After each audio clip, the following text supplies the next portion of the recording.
Doctor ortho Ayurvedic oil और capsule, अब दर्द भी घुटने टेकेगा। बीजापुर में 9 इनामी समेत 6 नक्सली गिरफ्तार। शहीदी सप्ताह के बीच जवानों को मिली सफलता। टिफिन बम और औजार समेत कई सामान बरामद।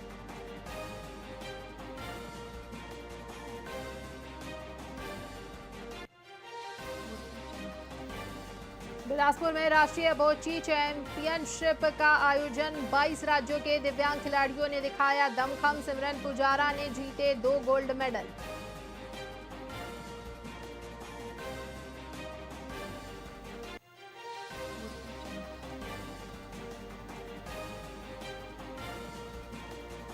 छत्तीसगढ़ में राखी सैनिक भाई के नाम अभियान शुरू। कोंडागांव से सैनिकों को 1000 राखियां भेजी जाएंगी। छात्राओं ने बनाई राखियां।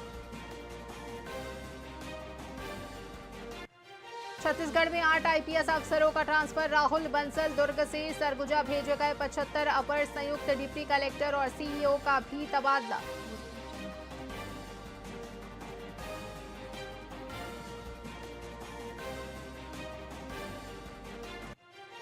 नवा रायपुर में बनेगी क्रिकेट एकेडमी। खिलाड़ियों को मिलेगी इंटरनेशनल लेवल की ट्रेनिंग। साई कैबिनेट में हुआ बड़ा फैसला।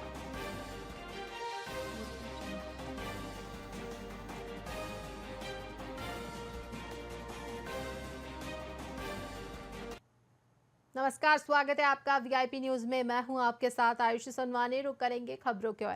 राज्य के उप मुख्यमंत्री अरुण साव ने मंत्रालय में आयोजित कैबिनेट बैठक के बाद प्रेस वार्ता में महत्वपूर्ण निर्णय की जानकारी साझा की। बिलासपुर में हुई इस बैठक में कई अहम मुद्दों पर चर्चा की गई और निर्णय भी लिए गए। वहीं उप मुख्यमंत्री ने कहा कि सरकार जनहित को प्राथमिकता देते हुए फैसले ले रही है और पत्रकारों के सवालों का भी उन्होंने खुलकर जवाब दिया।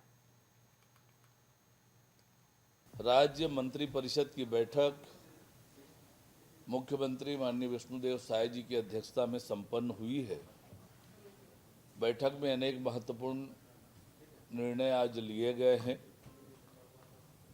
जिसमें भारत सरकार के खान मंत्रालय के नवीन दिशा निर्देश और प्रधानमंत्री खनिज क्षेत्र कल्याण योजना 2024 के संशोधित गाइडलाइंस के अनुसार छत्तीसगढ़ जिला खनिज न्यास संस्थान नियम 2015 में आवश्यक संशोधन किए जाने का निर्णय लिया गया है। इससे न्यास के पास उपलब्ध राशि का न्यूनतम 70% राशि का व्यय उच्च प्राथमिकता वाले क्षेत्र जैसे पेयजल आपूर्ति, पर्यावरण संरक्षण, प्रदूषण नियंत्रण, स्वास्थ्य, शिक्षा, कृषि, महिला एवं बाल कल्याण, वृद्ध एवं निःशक्त जन के कल्याण के साथ ही कौशल विकास एवं रोजगार, स्वच्छता, आवास, पशुपालन के समग्र विकास पर किया जाएगा। आज राज्य मंत्रिपरिषद की बैठक बेमेतरा में रसोइया संघ ने सरकार के खिलाफ मोर्चा खोल दिया है। बता दें कि रसोइयों ने 3 सूत्रीय मांगों को लेकर जय स्तंभ चौक में धरना प्रदर्शन शुरू किया। वे काम से न निकालने, 50% मानदेय बढ़ाने और कलेक्टर दर की मांग कर रहे हैं। इस प्रदर्शन में जिले भर से सैकड़ों रसोइया शामिल हुए। महिलाओं का आरोप है कि सरकार ने 100 दिन के भीतर मानदेय बढ़ाने का वादा किया था, लेकिन अब तक कोई कार्रवाई नहीं हुई है। उन्होंने 15 अगस्त तक शासन से अपनी मांगें पूरी करने की चेतावनी दी है।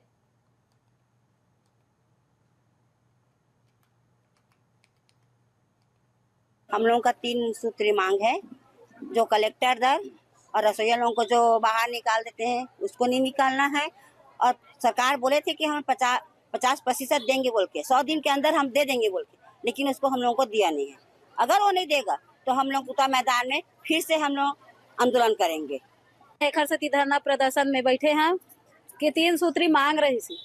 पहला मांग रही कलेक्टर दर, दूसरा मांग है हमारे मन के रसोइया ला निकाल देते बेवजह के, तीसरा मांग है वह 50% गेहूं के चुनावी घोषणा में जब जीते नहीं रही अगर पहले बोले रही नरेंद्र मोदी आज तक के 100 दिन होकर पूरे नहीं है। हम लोगों का 3 सूत्री मांग है, जो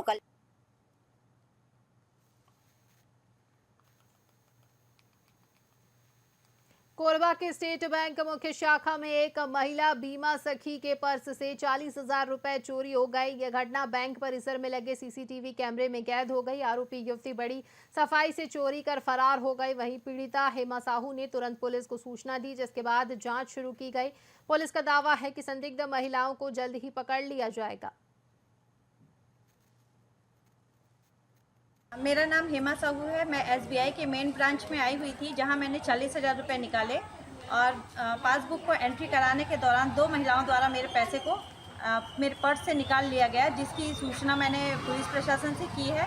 और मैं अनुरोध करती हूं कि वे जल्द से जल्द उन महिलाओं को पकड़ के कार्रवाई करें, साथ ही मेरे पैसे को दिलाएं।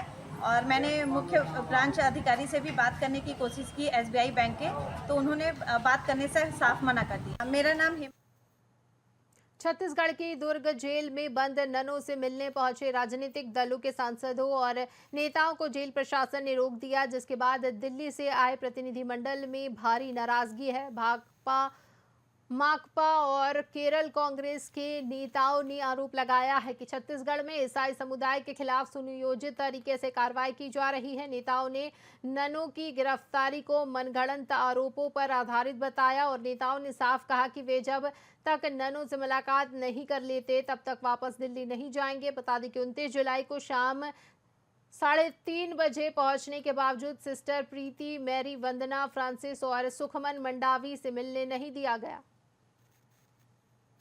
ये है कि हमें बहुत खेद की बात है कि आज छत्तीसगढ़ में हमारे संविधान की जो प्रावधान है माइनॉरिटीज के लिए, उसकी धज्जियां उड़ाए जा रहे हैं। मैं बहुत स्पष्ट शब्द कर रही हूँ, धज्जियां, क्योंकि जो नन्स के साथ हुआ, जो आदिवासी क्रिश्चियंस के साथ हुआ, वो एक अकेला घटना नहीं है। ये पूरी कम्युनिटी को टारगेट करने वाली उसी सिलसिले में ये एक बहुत भयानक केस है। हमने जो सबूत भी देखे, एविडेंस भी देखा, जो चार्जशीट, जो एफआईआर फाइल किया है, जिसके आधार पर नन्स को बंद किया है, वो मानव तस्करी तथा धर्मांतरण की चार्ज को लेकर ये एफआईआर है, जिसके कारण उनको बंद किया गया। पहले बात ये है, जो हमें ठोस जानकारी मिली है और जो वीडियोस पूरे सार्वजनिक हुए हैं, पहले हमारा सवाल ये है कि छत्तीसगढ़ में क्या कोई अलग कानून है जिस कानून के तहत बजरंग दल जैसे संगठन या अन्य आरएसएस से संबंधित संगठन को कोई विशेष अधिकार क्या दिया गया है कि वो लॉ एंड ऑर्डर को अपने हाथों में लेकर जो मर्जी जब मर्जी वो पुलिस के सामने लोगों के ऊपर अत्याचार कर सकते हैं। बात यह है कि हमें बहुत इसी के साथ खबरों में फिलहाल इतना ही। बने रहिए वीआईपी न्यूज के साथ। मुझे दीजिए इजाजत। नमस्कार।